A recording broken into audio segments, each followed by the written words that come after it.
So Tim here with news of what's been going on in fandoms that I really enjoy and really like. So first is Dino Charge. Dino Charge had its cast announced during Power Morphicon. Thank you for basically everybody that went to Power Morphicon and covered this. I mean, everybody that is big into Power Rangers. I'm going to link you all below. But oh my god, you guys have been great for covering all of this. So the casting has been announced, and we have Brandon Mejia playing Lucas, the Red Ranger. Lucas seems to be the Daigo type of the whole, he's a free spirit, he's a venturous leader, all that jazz. We have Camille High, who will be playing Shelby, who is Dino Charge Pink. Dino Charge Pink is a rough and tumble tomboy who's a little bit stubborn and apparently a little bit clumsy. We'll see how this goes. Camille also has the honor of being the first Black-Pink Ranger. We actually haven't had a Black-Pink Ranger ever, and this is also the first time that we've had a Black female since Time Force. Yes, that was like 13 years ago, so this is long overdue. Very exciting. Also, this is kind of like a weird moment where you just don't know how to feel, but overall, very exciting. We have Yoshi Sardarso playing Koda, who is Dino Charge Blue. Koda is the 100,000-year-old caveman who's going to be the bit of fish out of water. We have Michael Tabor, who's going to play Ryan, Dino Charge Green. Dino Charge Green is kind of the retentive, very serious nerd type from his description. Finally, to round this all out, we have James Davies playing Chase, who's Dino Charge Black. Chase seems to be the kind of ladies guy, bad boy type. He's a skateboarder, so this will be a very interesting group of characters, and we'll see where this goes. Also announced, but we don't know her role, is Claire Blackwelder.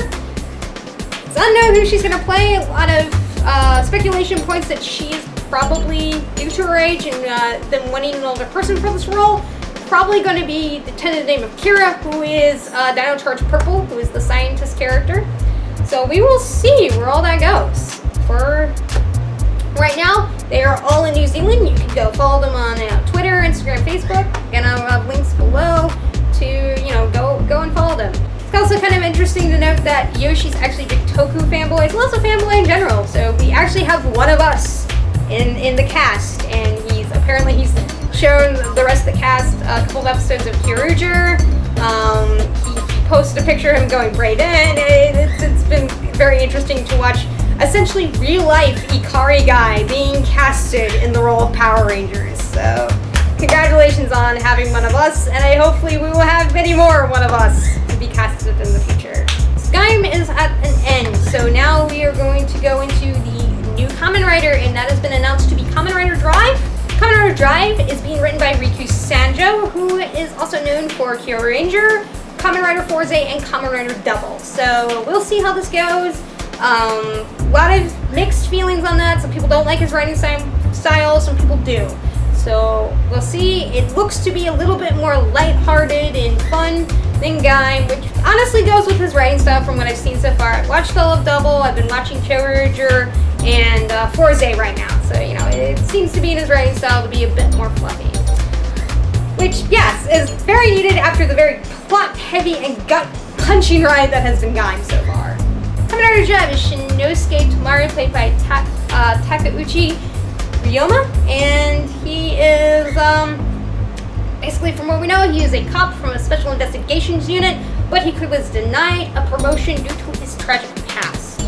Now, he fights, if I butcher this up, the Romi Yumoto, who are basically the androids that want to kill all humans and say fuck you humans. So that's what he's fighting, and the cast looks like it's very interesting.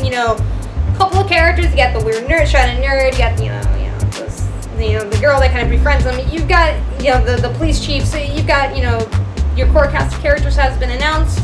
Not really much fleshed out about these guys.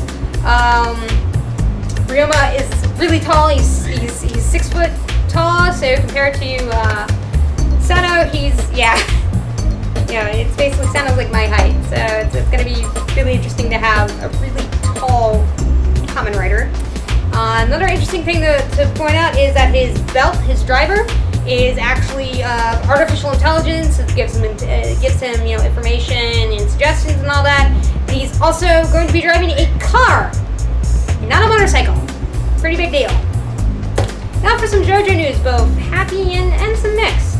first off, JoJo's Bizarre Adventure, the digital deluxe edition of Volume 1, has been announced on Viz. You can buy it on their app, on Comixology, or on the website. Now go support the official release because they have said that, you know, if this does well, they will continue to bring JoJo to the States. I know I said this in a previous video, as well as the upcoming JoJo guide that I'm putting together, that Battle Tendency was going to be released in March of next year. I was working with some rumors, so there's now some more solid things.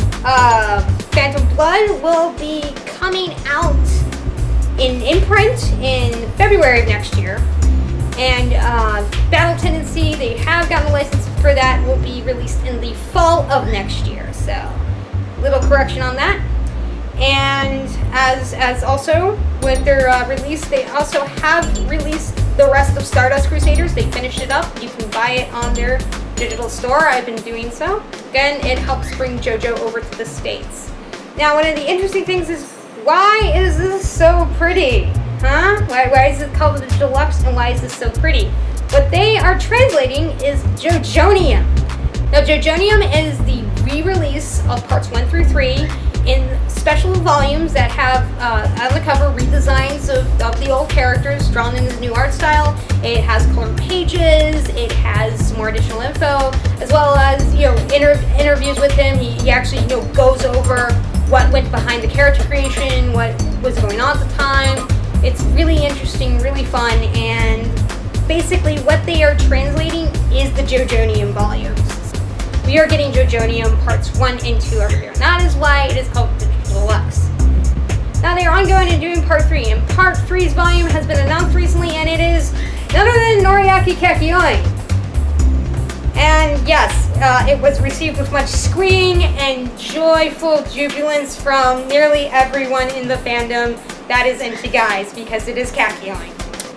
To quote the abridged series, Kakyoin is the only reason why women watch this show. No, I know it's not the only reason, but yes, there's much squealing and happiness involved that Kakyoin is going to grace the cover with his new updated look, which is more Bishonen than he was before, which before he was more Bishonen, but, you know, kind of weird and angular looking.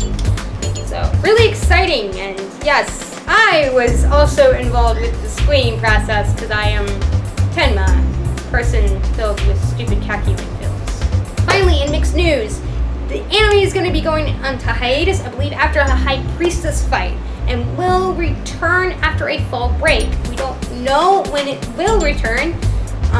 It's probably going to be in the spring, so we'll see on that. Of course, the flip side of this is there's no confirmation on whether Diamonds Are Unbreakable, which is part 4, has been greenlit. So, we will see on that end. That is all for some wacky news that Tima has brought you today, and I'll see you guys next time.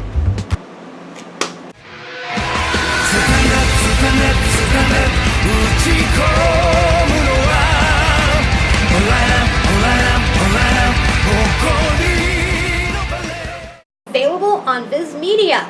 You can, as my app exited out of that. That was awesome.